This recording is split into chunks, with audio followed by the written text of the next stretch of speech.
Good evening, Quahog. Our top story, a local Yankee fan's dream comes true when he's diagnosed with Lou Gehrig's disease. But first... Hey, the TV went out. Huh. Oh my God, the Wi-Fi is out.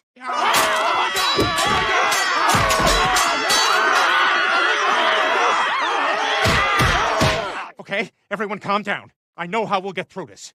This is the story of the greatest trilogy ever told.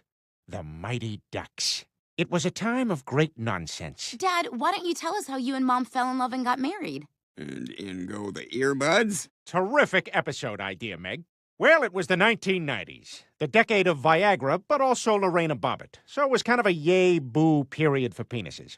After graduating, your mom and me moved to the city with all our friends.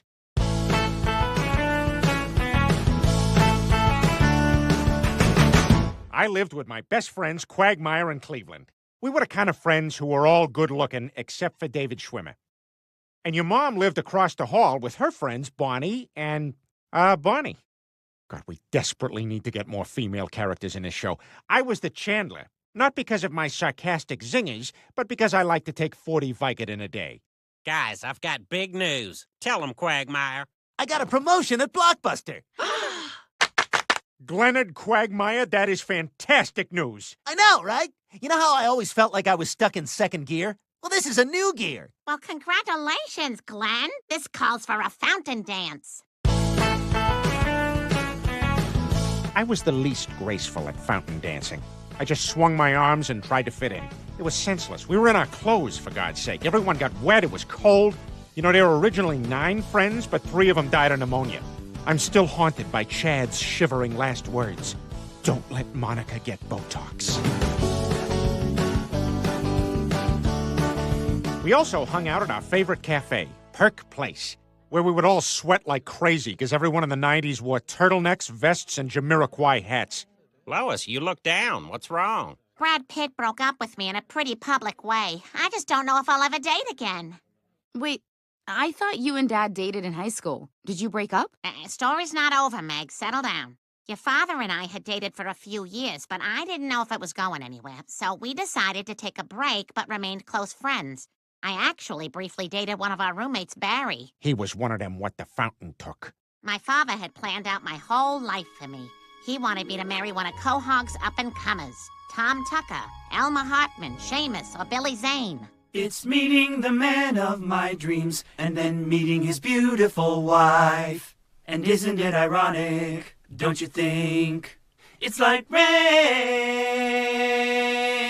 on your wedding day. Alanis Morissette was America's sweetheart in the 90s. She went on to become one of the CDs in the garage. Wait, Seamus had arms and legs? Chris, I'm not sure you have the green light to just chime in whenever. Lois, let's go take a midnight swim at Sharkbite Cove. Oh, sounds wonderful, Seamus, but I have other plans. Okay, well, I'm definitely going.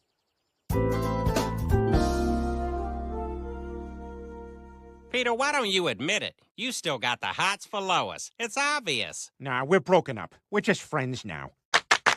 Looking back, I realize he was right. But the 90s was an exciting time, and we wanted to experience all it had to offer.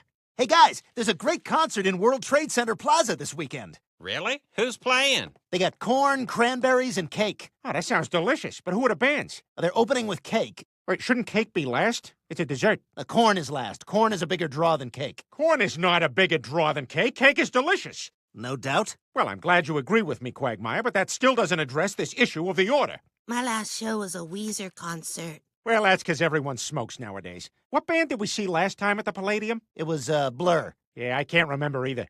It was a very confusing time in music. Okay, time for another scene. Let's transition with a 90s guitar sting that's way too long.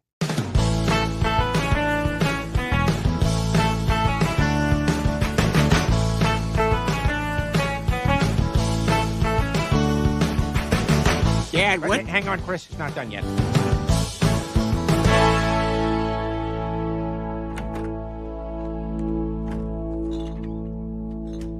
Okay, there we go. What'd you do for a living, Dad? What any of us did never really mattered. It was just vague business.